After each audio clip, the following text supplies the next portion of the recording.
I started to research a lot Jewish roots and Jewishness, and I wanted to know what it is that Judaism is about. What does Judaism believe? So I started to study their writings, and their writings include Talmud, Zohar, Kabbalah, Shulchan Aruch, which is their Jewish law, or it's called Halakha. And I started to expound on listen to a lot of teachings by rabbi. I would open up a lot of videos that Chabad rabbi would specifically teach on halakha and on Talmud and explain certain things. And I started to see that there is a huge discrepancy between Christianity and Judaism, that Christianity has absolutely nothing to do with Judaism. Judeo-Christianity, as often as referred to, is oxymoron statement. It's diametrically opposed. And I started to see that basically they actually are the enemies of Christianity. Yes. So I could not logically understand. And Judaism is not biblical even by Old Testament standards. That's correct. God did not create Judaism. Exactly. Judaism as we know it today is basically Pharisaism. Judaism is not true faith. It's not nothing that God has given. It's what Jesus condemned. Exactly. Right. So I started to notice that we have the same battles today as first century Christians, as apostles, and that our enemies are the same enemies as enemies of Jesus. And it was the Pharisees with their oral law. You see a lot of Christians today, especially in Zionist circles, they think that Judaism is about Old Testament, that Judaism is just the Old Testament. All they believe, the Jews, they just believe the Moses law, and they practice the law of Moses. They have 613 commandments. Most of these Christians are not familiar with the Talmud, Zohar and Kabbalah, and where this 613 mitzvot comes from and what they're all about. So I started to study what they're about and what the Talmud teaches, and I noticed that there is actually a plan, there is a plot, and that's a plot against Christianity. Let me bring you one of the books here, The Secret Doctrine in Israel by Waite, W-A-I-T-E. And what it explains is the basically secret doctrine of the Zohar, what is behind Zohar. And you have to understand that the soul of the Talmud is Zohar, and the soul of Zohar is Kabbalah, the occultism or sorcery, as I refer to it. Now, this particular book, it doesn't speak against it. It only explains what it is, what the secret doctrine is. Mm-hmm. And here in a preface, it actually speaks of the secret tradition in Israel, together with some account of the manner in which it influenced Christian scholarship in Europe during 16th, 17th, and 18th centuries. It seems like this is a plot that is not new. This has been pre-planned long time ago. They've been infiltrating Christian churches and universities and organizations for centuries. Exactly. To change the gospel. To change the gospel and completely put a virus in Christianity. I call that a virus, leaven of the Pharisees. Mm-hmm. And today's Christianity, especially here in America, has a virus. And we have to identify what the virus is. But it's basically the same problem as Apostle Paul has. It's a Judaizing of Christianity, but they also brought in occultic practices. But anyway, as far as I was studying this, I came to a really shocking information.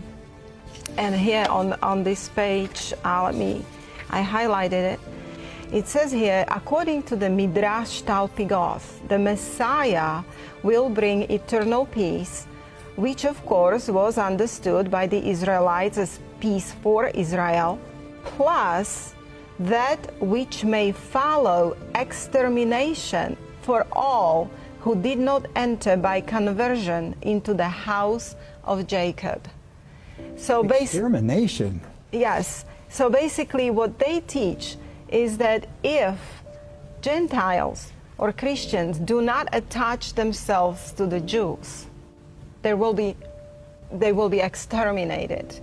And of course, we are well known for our Noahide laws, that we brought this to a light. So then you go to Talmud and you start reading what is the plan for Gentiles. You see, Judaism is a two-tier system. Judaism puts the wall of partition back. It's the Jews and non-Jews. And according to Judaism, non-Jews are different species. They are not, they're humans, but they're not at a level of the Jews. Jews are supposedly divine. They're light of the world. They're the chosen. They have life of Hashem inside of them. That's the way they explain life of God inside. And the Gentiles, they can never achieve it. They're different species. They're on animalistic level. And the only way for Gentiles to make it to the world to come is to attach themselves to the Jews. And how do they do that? Well, through the Noahide laws, 7 Noahide laws. I think it was The Secret Doctrine in Israel. Is that the book that you said that there was a 200-year-old prophecy in that book? Or is it another book? It is a different book. There is a Jewish author, Rabbi Joel Bakst, and he's and he is author of a 2-volume book. It's called Josephic Messiah, Sacred Serpent, and I think it has like 3 names. But there was, they are sourcing it from 200-year-old book called Kol Hator, The Voice of the Turtle Dove. And in that particular book, the Rabbi Gaon de Vilna have discovered the code, or expressed, or he was able to get the revelation, as they say, of the mystery of Kabbalah. And they have predicted in that book, they said that at the end times, at the messianic times, the figure like Cyrus shall appear again.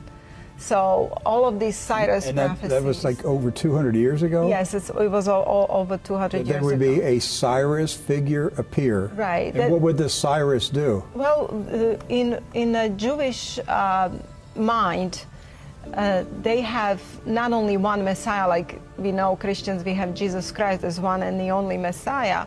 They have 2 Messiahs. One is a Messiah ben Joseph, and one is Messiah ben David. They have 2? They have 2 Messiahs.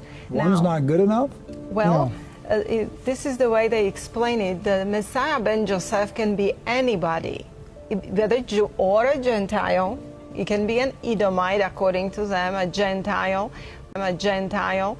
but that Gentile has to do good for Israel and move Israel towards its final redemption, tikkun olam. Okay, so several weeks ago, when before the impeachment trial, and the Lev Parnas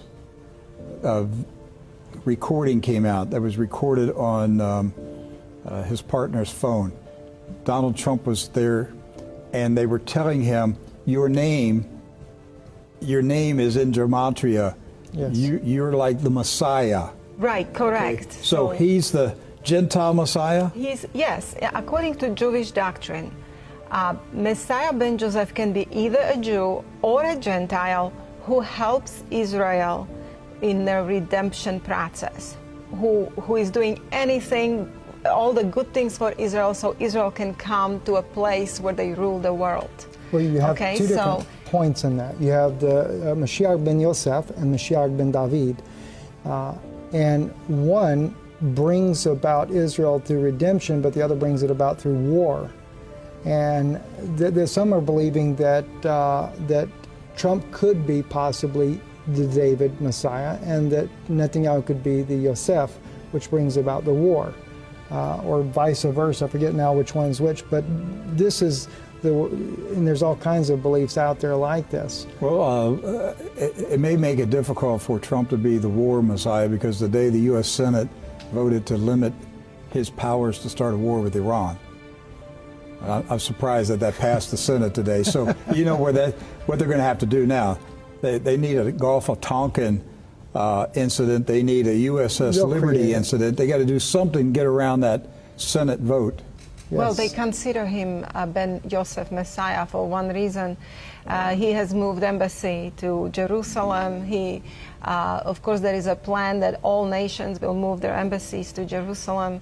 And then also he gave them Golan, and he's supporting their occupation of the land over there. So are the Kabbalah wizards pumping this stuff into Donald Trump's head? Are they just making it up and telling him, hey, we have prophecies about Cyrus and the Messiah, and it's you. We've come to this conclusion. It's you. Are they just making this stuff up? I don't see the heart. I don't know if he's willingly part of that or if they are really putting this into his head. So I don't know what the truth is. We know that they're saying it to him. We got recordings of them saying, you're the Messiah. Right. You're in Gematria. Now in Judaism, Ben Yosef can be several people. Every generation had Messiah Ben Yosef according to Jews. So when they speak of Messiah, you have to be really careful to understand what they mean. Because of course then they have the Messiah, the final Messiah, the Ben David Messiah, and that one will be... So there's three? That one will be a sacred serpent. He'll be a what? Sacred serpent. A sacred serpent? Yes. Uroboros. Yes. A snake? A snake. Yes. They're expecting a snake Messiah? Well, Rabbi Laitman, who is a prominent Jewish philosopher, he's one, of course, is taught by the rabbi of Golan that Jana was talking about already. But Rabbi Laitman really promotes the idea very openly that in the Garden of Eden was actually the helper of mankind. And of course he writes about the sacred serpent, or the holy serpent he's even called, which they believe will be the last Messiah that brings about redemption. And so, I mean, I always think about how Jesus says in Matthew, that you're of your father the devil, or he says you're a generation of vipers. He's already telling you, but yet when we see this, then we see that they're looking for a serpent Messiah. I mean, it's just strange the way they think. According to the book by Joel Baxt, Josephic Messiah, Metatron, and Sacred Serpent, that's the name of the book. In the second volume, he's describing the serpent that was in the Garden of Eden, and he's describing him as androgynous AI. And this is basically who their final Messiah is. They're bringing down their sacred serpent. He's a transvestite? Androgynous. Or he's male, female in one body, and AI, because Kabbalah is closely connected with technology. And in their books and writings, they're actually admitting they're going to bring their final Messiah through technology. They're saying this stuff. They're saying it. I've been saying it, but I had no evidence of their writings. I'm just in my spirit believing that's where they're going with this. But you're saying that in their writings? Yes. They're saying that this snake Messiah is going to come through technology? Technology. Yes. Yes, as technology is connected to Kabbalah so closely that basically Kabbalah is technology. It's occultic.